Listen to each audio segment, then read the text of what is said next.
Hey guys, this is Nick from OKC MTG, and we're going to bring you another deck tech today. This is going to be our version of Black-Red Vampires set up for our current metagame at our F&M place. If you want to see our last video, please click the number 2 die. We're going to start with the lands, and we're running 23, and let's start with our dual lands. We're running 3 sets of Black-Reds. It's going to consist of the playset of Blackcleave Cliffs and 4 Dragonskull Summits and 4 Lavaclaw Reaches. In my opinion, the worst land out of all of those is the Lavaclaw Reaches, because that's the only land that in no way, shape, or form can come in untapped. Okay, let's get into our next lands. We're going to be running 7 basic swamps. Just, yeah. And we're going to be running 4 fetches for one of our creatures in the deck, and to shuffle your deck if you need as well. Let's get in the creature base, starting with our 1-drops. In my opinion, the best 1-drop for Black-Red Vampires. It's going to be 4 Pulse Trackers. It's basically a 1/1 that when you swing, you're basically doing 2. So turn 2, you can do 2. The second best will be 3 Vampire Lacerators. On the beginning of your upkeep, you're going to lose 1. So yeah, definitely not as best as the Pulse Tracker, because if they play a wall, you can still get in for 1. And let's get into one of our things of the deck, which is Scrying Effect. You can sacrifice a creature to scry, which is look at the top card, decide if you wanted to keep it on the top or the bottom. It's in real good combination with these next cards I'm going to show you. We're going to get into our 2 base creatures, starting with Bloodghast. Basically one of the best creatures in the deck. It has a landfall trigger to where when you play a land, you can bring it back from your graveyard, which is great in combination of the scrying and also with 4 Kalastria Highborns, which 2 play 2/2, and when a vampire goes to your graveyard, you can pay a black to do 2 life to them and heal for 2 as well. Real good combination with the vampire, the Bloodghast, my bad. You'll see, I'll show you later. And our another 2-drop is 3 Gatekeepers. You can pay an extra 1, which basically makes it a 3-drop, because you'll never usually play it for 2. When you play it, your opponent has to sacrifice a creature. And we're also running, for our current metagame, 2 Vampire Hexmages, which you can sack it, and it has first strike, and you can just remove counters from a target permanent. So basically, you play it, sack it, destroy a Jace or whatnot. And getting into our 3-drops, we're running 2 Captivating Vampires. It's a 2/2 and gives all your other vampires +1/+1.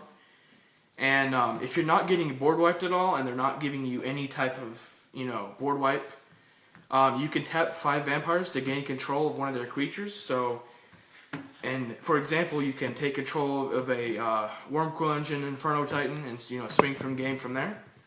And this new innovation, which is a 4-drop, we're running 2 Hero of Oxid Ridge. Yes, it's not a vampire, but the good combination is if on like turn 4 you have maybe a Bloodghast and 2 1-drops. Basically, you're just gonna play this. If you're playing Cobblade, they don't have a thing equipped. They can't block with their Squadron Hawk or their little Stoneforge. So you're basically gonna be swinging for like at least 12. Yeah. Let's get into our spells of this deck.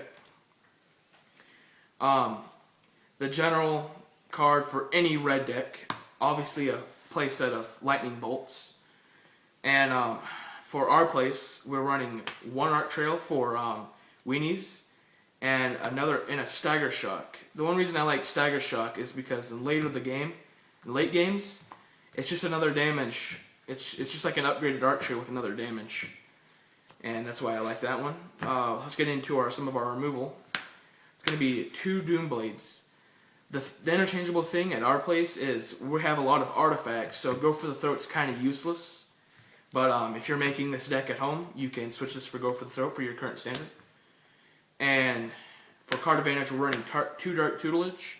Some people run 3, but I think you usually draw into it too often, and that can lose games for you.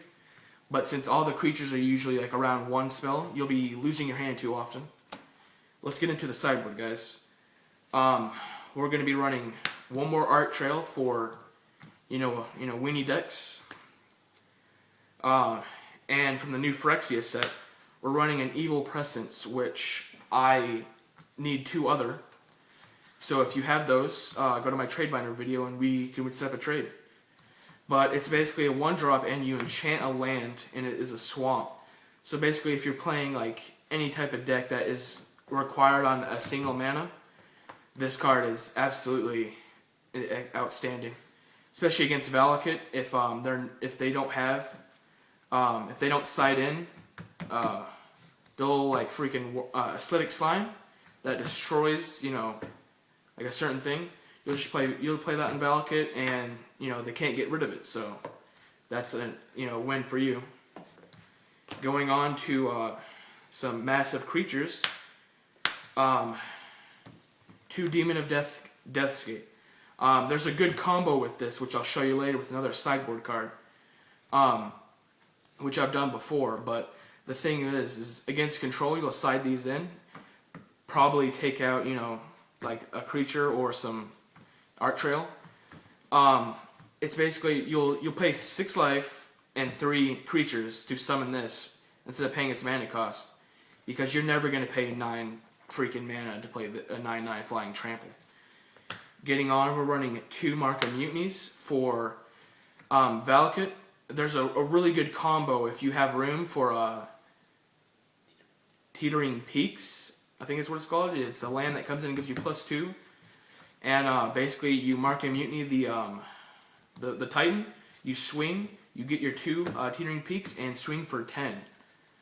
And it's also good for any any deck that's running big. 11 actually, my bad.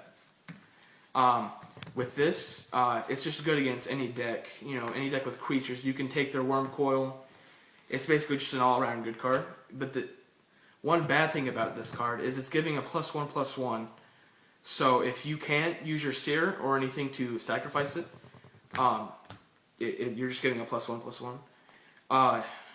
And another innovation is we're running 1 Despise and 1 Duress. I'm looking for more Despise, so if you also have those, I'll trade for those as well. But for this, you'll pull both of these in against Callblade. The Despise to get rid of their Planeswalkers or like a Stoneforge or something. And if they play a Stoneforge, the funny thing is, on turn 2, you just play Duress and get rid of their freaking sword, and they're kind of mad at you. Going on to our another creatures, we're running 2 more Hexmages against other Planeswalker decks. It's just an all-around good card if you're going against, if they play like, a Koth and they're swinging for 4 and you can't block. This is such a good card. Any Planeswalker, actually. And another innovation that you don't really see often in this deck is we're running 3 Memoricide. It doesn't seem like, it'd be too helpful because you're spending 4 mana and this deck's trying to win fast. But if you're going into late game against a control, you're probably going to lose with vampires. So this really helps getting rid of, if they don't have a Jace out in play, you get rid of all their Jaces or the Tezerets. It's just an all-around good card. And I'm going to show you a couple of combos with this deck that I pulled off a couple days ago. You're going to have your creatures, 2 creatures out. They're going to play a big fatty like Worm Coil. You Mark of Mutiny it.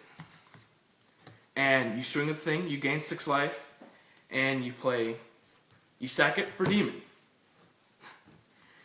Well, thanks guys, thanks for watching.